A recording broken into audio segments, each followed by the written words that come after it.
का स्वागत है। आज हम मौजूद है दिगंबर जैन डिग्री कॉलेज बड़ौत बागपत में। जैसा कि हमने आपको बताया था एक दिन पहले यानी कल आपको बताया था कि किस तरह से यहाँ एडमिशन जो प्रोसेस है, जो प्रवेश प्रक्रिया है, उसमें धांधली हो रही है। और डॉक्टर गोविंद बाबू जिन्होंने इसके खिलाफ आवाज़ उठाई थी उनको यहाँ निलंबित कर दिया गया था। और यहाँ इसी वजह से यहाँ वे धरने पर बैठे हुए हैं कि एडमिशन जो प्रवेश प्रक्रिया है, जो एडमिशन प्रोसेस है, उसमें किस तरह की धांधली हुई। आज हमारे पास ये देख सकते हैं आप, ये कुछ सबूत है, कुछ दस्तावेज है किस तरह की धांधली यहाँ हुई है। और अभी हम कुछ स्टूडेंट से बात करने की कोशिश करेंगे और धरने पर जो बैठे हुए हैं यहाँ, जो इस समर्थन में आए हैं या विरोध में आए हैं, ये किस तरह का धरना है, उनसे बात करने की कोशिश करेंगे। डॉक्टर गोविंद बाबू जो मुख्य है इस धरना प्रदर्शन में, उनसे भी बात करने की कोशिश करेंगे और स्टूडेंट से बात करने की कोशिश करेंगे यहाँ किस तरह का धरना प्रदर्शन चल रहा है। ये कल भी हमने वैसे दिखाया था, आपको बताया था कि कैसे। अब यहाँ मेरे हाथ में कुछ दस्तावेज हैं जिनको मैं आधार मानकर ये बता सकता हूँ कि एडमिशन प्रोसेस जो है, प्रवेश प्रक्रिया, इसमें किस तरह की धांधली हुई। 82, आप जैसे मैं कोशिश करता हूँ दिखाने की, 82% मार्क्स जिसके आए हैं, जिन्होंने गेन किए 82% मार्क्स ऑब्टेन किए हैं, उनका एडमिशन यहाँ पर नहीं हो रहा। लेकिन 50% उनका एडमिशन यहाँ हो रहा है। तो इनका क्यों नहीं हो रहा है? अगर 50% से कम मार्क्स किसी के हैं, उसका एडमिशन यहाँ लिया जा रहा है, तो इनका एडमिशन क्यों नहीं? ऐसे कई सारे मेरे हाथ में, जैसे आप देख सकते हैं, बहुत सारे ये पेपर्स हैं। इन्हीं को आधार मानकर मैं आपको ये बता रहा हूँ कि 82% वाले का एडमिशन नहीं हुआ, लेकिन 50% से कम वाले जो स्टूडेंट्स हैं उनका एडमिशन यहाँ ले लिया गया है। और ये पक्ष विपक्ष का ये मामला है। इसी मुद्दे पर हम बात करने की कोशिश करेंगे। पहले हम स्टूडेंट से बात करने की कोशिश करते हैं। एक बार आओ, आप इधर आ जाओ, खड़े हो जाओ आप। क्या नाम है आपका? रोहित कुमार जी। जोर से बोलिए। रोहित कुमार जी। रोहित कुमार, क्या आप भी एडमिशन के लिए आए थे? हाँ जी। क्या हुआ एडमिशन में? आपकी कितनी परसेंटेज है और एडमिशन हुआ आपका या नहीं हुआ? क्यों नहीं हुआ? ओया ना जी, मैं विकलांग हूँ, जब भी नहीं हो रहा जी। अच्छा, विकलांग है आप, तब भी आपका एडमिशन नहीं हुआ। कितनी परसेंटेज है आपकी? 47% है जी मेरी। कौन सी क्लास में आप एडमिशन लेना चाह रहे थे? बीए में जी।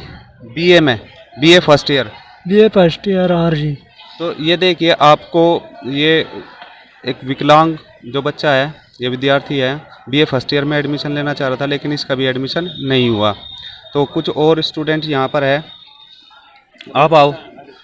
लड़कियाँ भी है यहाँ। और ये देखा आपने अभी, ये विकलांग। क्या नाम है आपका? आयशा। क्या प्रॉब्लम है? आप यहाँ क्यों बैठे हो? सर मेरी 54% है। और सर हमारे साथ यहाँ पर भेदभाव हो रहा है कि बहुत दिन से चक्कर काट रहे हैं कि हमारा एडमिशन नहीं हो पा रहा है सर। यहाँ पे एडमिशन आपकी परसेंटेज है इतनी, एडमिशन नहीं हो पा रहा है। कितने दिनों से आप चक्कर काट रहे हो? सर 2 महीने सारे हो गए चक्कर काटते हुए, हमारा एडमिशन बिल्कुल भी नहीं हुआ रहा। 2 महीने से आप लगे हुए हो, आपका एडमिशन नहीं हुआ? जी।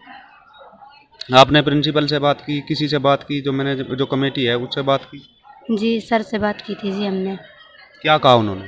जी उन्होंने कहा था कि करा देंगे सर, फिर कोई वो नहीं दिया, हमारे पे ध्यान नहीं दिया सर, फिर कोई कुछ भी बात नहीं हुई हमारी। तो ये इनका कहना है कि इनकी कोई सुनवाई नहीं हो रही है। जैसा कि हमें जानकारी है, 40% तक यहाँ एडमिशन हुए हैं। आरटीआई लगाई गई है कि कितनी परसेंटेज तक यहाँ एडमिशन लिए जा रहे हैं। जैसे ही जानकारी आएगी वो भी हम आपको दिखाएंगे, आपको दिखाने की कोशिश करेंगे, बताने की कोशिश करेंगे। अभी बात कर लेते हैं यहाँ डॉक्टर गोविंद बाबू से, जो मुख्य है इस धरना प्रदर्शन में। सर, स्वागत है आपका रक्षित न्यूज़ में। आप एक बार बताइए, आप एक बार आइए हमारे साथ। ये जो स्टूडेंट्स हैं, क्या रोज़ आते हैं ये आपके पास, यहाँ आपके साथ समर्थन में है, जैसे कि आपने बताया था? संक्षिप्त बताइए। हाँ, डेली आते स्टूडेंट, क्योंकि लगभग 1000 बच्चों के जिनकी अच्छी मेरिट है उनके एडमिशन नहीं हुए, 80, 90, 70%। लेकिन हमने आरटीआई लगा दी। हमने प्राचार्य जी से कहा अच्छे बच्चे आएंगे तो कॉलेज का नाम रोशन होगा। तो ये जैसे मेरे हाथ में ये दस्तावेज हैं, ये पेपर्स है कुछ, और इनमें परसेंटेज हैं। ये लाइया स्टूडेंट का नाम है इस तरह का, हो सकता है मेरी प्रोनाउंसिएशन नाम में गलत हो, लेकिन 82% मार्क्स इसके हैं, लेकिन इसका भी एडमिशन नहीं हुआ। और इसके बाद मैं आपको बताऊं 74.2% यानी कि 72.20% ये इसकी परसेंटेज है, इसका भी यहाँ एडमिशन नहीं हुआ। ऐसे कई सारे जो मैं आपको दिखाने की कोशिश कर रहा हूँ, ये देखिए अगर आपको दिखाई दे 82% वाले का यहाँ एडमिशन नहीं हो रहा है, 40% वाले का हो रहा है। जैसे हमें जानकारी मिली है, इस पर भी RTI लगाई गई है, वो आपके सामने होगा कुछ समय बाद, एक दिन में 2 दिन में जब भी होगा वो हम आपको बताएंगे। तो आपने जैसे बात की, कितने लोग और आपके समर्थन में हैं? सभी राजनीतिक दल, सामाजिक संगठन, कॉलेज के विद्यार्थी। नहीं, कॉलेज जो प्रबंध समिति है, जो प्रोफेसर्स हैं, जो स्टाफ हैं, यहाँ स्टूडेंट्स हैं, उनकी बताइए आप। राजनीतिक दल तो समर्थन में ही रहते हैं। अभी प्रोफेसरों की मीटिंग हो रही है, चतुश्रेणी कर्मचारियों की मीटिंग हो रही है, उन्होंने समर्थन के लिए हमसे आश्वासन दिया, अभी समर्थन में आ जाएंगे थोड़ी देर में। लगभग 80% प्रोफेसर, क्योंकि मुझे निलंबन कर दिया, निलंबन प्रबंध समिति को निलंबन करने का अधिकार नहीं, हाई कोर्ट से 2003 में एक्सपायर कर दी गई। चलिए, धन्यवाद सर आपका। अभी श्याम बाबू वाल्मीकि जो यहाँ इस धरने में शामिल है, assistant professor doctor Govind Babu economics, Digambar Jain degree college Baraut के साथ में, इनसे भी बात करने की कोशिश करेंगे। सर स्वागत है आपका। आप बताइए, आप इनके साथ समर्थन में क्यों आए? क्या लगता है आपको, कितना ये सही है या इनके साथ मतलब सही हो रहा है, गलत हो रहा है, कितना सही है कितना गलत? देखो, मेरा नाम श्याम बाबू वाल्मीकि है और राष्ट्रीय लोकदल जिला महासचिव बागपत। मैं डॉक्टर गोविंद बाबू के समर्थन में, सपोर्ट में इसलिए आया हूँ कि जिन बच्चों के 70%, 75%, 80% मार्क्स हैं, उनके एडमिशन ये लोग नहीं कर रहे, मैनेजमेंट के लोग। यदि गोविंद बाबू ने एक बच्चों के भविष्य को सुधारने की या कॉलेज का नाम रोशन करने का विचार करा या मैनेजमेंट से कहा, तो गोविंद बाबू को जो है ना सस्पेंड कर दिया गया। जबकि एक बच्चा मैं देख रहा हूँ, विकलांग बच्चा है, मांस थोड़ा सा पैरों से विकलांग है, विकलांग की दृष्टि लगभग 75-80% बच्चा विकलांग है। उस लड़के का BA में एडमिशन करने का मामला था। यदि ऐसे बच्चों का एडमिशन इस संस्था में नहीं होगा तो और कैसे बच्चों का होगा? मैं देखता हूँ कि शायद जिनके बच्चों के 40% हैं और 45% हैं, उनके एडमिशन लिए हो रहे हैं, उनके एडमिशन लिए जा रहे हैं। तो जो 70, 75, 80% बच्चे मार्क्स लेकर एडमिशन के लिए आ रहे हैं, उनका एडमिशन क्यों नहीं हुआ, क्या कारण है? तो आपको लगता है कि जो असिस्टेंट प्रोफेसर डॉक्टर गोविंद बाबू जो ये धरना प्रदर्शन कर रहे हैं, ये सही है? ये बिल्कुल 200% सही है और दिलो जान से हरदम हर पल डॉक्टर गोविंद बाबू के हम साथ। धन्यवाद आपका। तो ये देखा आपने। अब कुछ स्टूडेंट्स और भी है जो यहाँ पर अध्ययनरत है, जो पढ़ रहे हैं, यहाँ स्टूडेंट्स हैं। अब उनसे भी बात करने की कोशिश करेंगे, आपको दिखा देते हैं। आइए आप इधर, आप भी आ जाइए, इनसे जानने की कोशिश करेंगे। पहले तो अपना नाम बताइए। मेरा नाम है विधि पंवार, मैं MA की स्टूडेंट हूँ। MA कौन सा year? Final year. MA final year. किस सब्जेक्ट से आप MA? इकोनॉमिक्स सब्जेक्ट से MA। इकोनॉमिक्स से, यानी असिस्टेंट प्रोफेसर डॉक्टर गोविंद बाबू का आप स्टूडेंट हो, तो आप उनके समर्थन में हो? हाँ जी, बिल्कुल। क्या लगता है आपको, वो मतलब सही है अपनी जगह?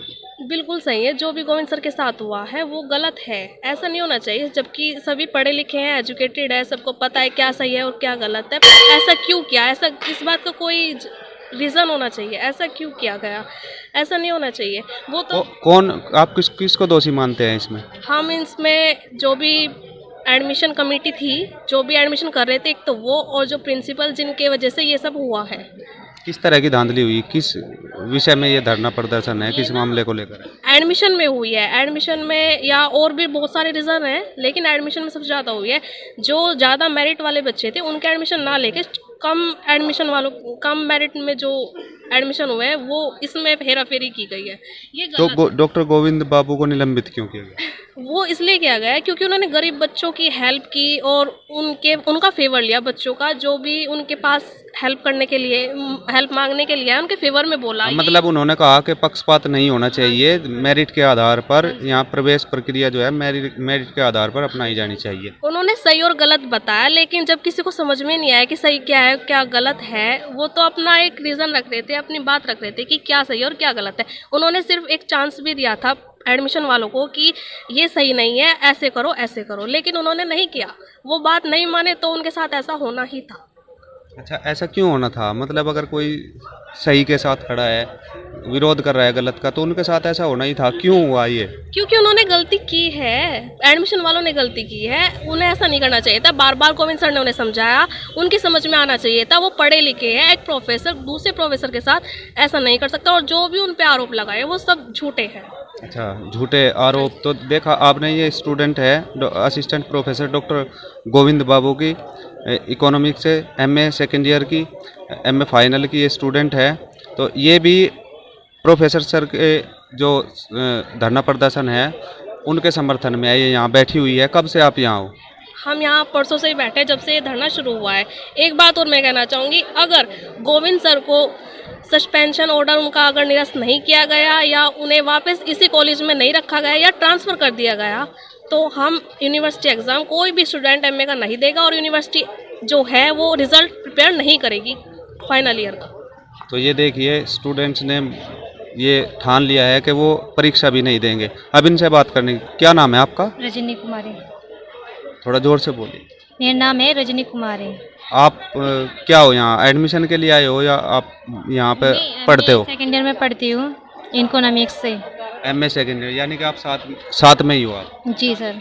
तो ये क्या लगता है आपको? जैसा कि इन्होंने बताया, इन्होंने तो कहा कि ये गलत है। आप समर्थन में हो, विरोध में हो? क्या ये कितना सही है, कितना गलत है? सर मैं सही के साथ हूँ, क्योंकि गोविंद बाबू ऐसा कर नहीं सकते। क्योंकि हमें भी पता है, हमें 5 साल हो गई है उनके साथ पढ़ते हुए, पढ़ाते हैं, अच्छी तरीके से पढ़ाते हैं। क्योंकि वे गरीबों की सहायता करते हैं, इसलिए उनको सस्पेंड कर दिया गया है। मैं चाहती हूँ कि सर को नौकरी पे वापस लिया जाए। अच्छा, सिर्फ उनका निलंबन निरस्त करने की मांग है, इसी वजह से ये धरना प्रदर्शन है? या फिर वो जो एडमिशन प्रोसेस है, जो प्रवेश प्रक्रिया है, उसमें भी आप उसको भी समर्थन करने के लिए है कि भाई किसी के साथ कोई गलत ना हो, पक्ष विपक्ष की बात ना हो, पक्षपात ना हो एडमिशन को लेकर? सर मैं इसके खिलाफ हूँ, पक्षपात ना हो, एडमिशन सबका सम्मान उस पर मेरिट पे हो, यही मेरी वो है। चलिए इनकी भी सुनते हैं। ये और एक बात और कहना चाहती हैं, देखिए। मैं ये कहना चाह रही हूँ, ये जो पक्षपात हो रहा है ये नहीं होना चाहिए। इससे ना आगे वाले जो स्टूडेंट हैं उन पे गलत असर पड़ेगा। कोई भी इस कॉलेज पे यकीन नहीं करेगा, किसी भी प्रोफेसर पे यकीन नहीं करेगा, एडमिशन पर भी यकीन नहीं होगा। तो बच्चे एडमिशन कैसे लेंगे? इस कॉलेज में कभी एडमिशन होंगे ही नहीं अगर ऐसा चलता रहेगा। कॉलेज और भी हैं, उनमें ऐसा नहीं हुआ है, पर इसी में क्यों हुआ है? क्योंकि इसमें प्रिंसिपल की और जो एडमिशन कमेटी उनकी ही कोई साजिश है, इसलिए ये सब हुआ है। गोविंद सर के साथ ऐसा नहीं होना चाहिए। नमस्कार। तो देखा आपने, अभी स्टूडेंट्स भी प्रोफेसर के जो असिस्टेंट प्रोफेसर है डॉक्टर गोविंद बाबू, उनके समर्थन में है और ये चाहते हैं इनका निलंबन निरस्त हो, पक्षपात ना हो, दाखिला प्रक्रिया प्रवेश प्रक्रिया को लेकर कोई भी पक्षपात ना हो। उनके साथ ये खड़े हैं ये विद्यार्थी जो डॉक्टर गोविंद बाबू के विद्यार्थी हैं और जिनका एडमिशन नहीं हुआ, कुछ ऐसे विद्यार्थी भी हैं। और आपने यहाँ सुना, सबको देखा, सभी को। यहाँ आपको एक बार दिखाते हैं, यहाँ से और स्टूडेंट्स हैं। बाकी हमने स्टूडेंट्स से भी बात की, जो अन्य स्टूडेंट्स थे उनसे भी हमने बात की है। उन्होंने भी ये बताया है कि ऐसा यहाँ हो रहा है कॉलेज में। हमने अभी बात करने की कोशिश करी थी, जो प्रधानाचार्य है, प्रिंसिपल है डॉक्टर देवेंद्र सिंह, उनसे भी बात करने की कोशिश की थी, लेकिन उन्होंने कहा कि वे मीटिंग में हैं और उनको टाइम लगेगा। तो हम जैसे ही उनसे बात होगी आपको दिखाने की कोशिश करेंगे। अभी तो एक बार आपको मैं एक कैमरा पर्सन से कहूँगा कि एक बार इधर दिखाइए आप। ये धरना प्रदर्शन है, अनिश्चितकालीन धरना प्रदर्शन, और 23 तारीख से यहाँ धरना प्रदर्शन चल रहा है। ये रात दिन यहाँ धरने पर बैठे हुए हैं। तो आपको जैसे ही जो भी अपडेट मिलेगी इसके रिगार्डिंग, इसके बारे में जो भी अपडेट मिलेगी हम दिखाने की कोशिश करेंगे। और यही अगर इस तरह से पक्षपात रहा तो क्या होगा? सबकी विश्वसनीयता खत्म हो जाएगी। कॉलेजों में, शिक्षण संस्थान में इस तरह की पक्षपात अगर होंगे तो विद्यार्थियों में, जो स्टूडेंट्स हैं, उनमें क्या संदेश जाएगा, क्या मैसेज जाएगा? तो यही हम दिखाने की कोशिश कर रहे थे आपको। और यहाँ से आप देख सकते हैं ये सभी डॉक्टर गोविंद बाबू के समर्थन में है। हम बात करने की कोशिश करेंगे मैनेजमेंट कमेटी से भी, जो जॉइंट सेक्रेटरी है उनसे भी बात करने की कोशिश करेंगे। हमने बात करने की कोशिश की थी। तो यहाँ से आप देख सकते हैं ये इनके जो समर्थन में जो बैठे हुए हैं, इनसे तो हमने बात की, कल भी हमने ये न्यूज़ कवर की थी, कल भी हमने बात की थी। जॉइंट सेक्रेटरी से बात करेंगे, मेन सेक्रेटरी से बात करेंगे, मेन जॉइंट सेक्रेटरी से हमने फ़ोन पे बात की, मिलने की कोशिश की उनसे, लेकिन उन्होंने कहा अभी वो थोड़ा बिजी है, बाद में बात करेंगे। जैसे ही उनसे बात होगी हम आपको ये पूरी जानकारी देने की कोशिश करेंगे कि क्या उन पर लगाए गए आरोप कितने सही है, कितने गलत है। जो आरोप डॉक्टर गोविंद बाबू और उनके समर्थकों ने लगाए हैं, ये आरोप कितने सही है और कितने गलत है, उन्हीं से बात करने की कोशिश करेंगे और आपको जानकारी देंगे। धन्यवाद।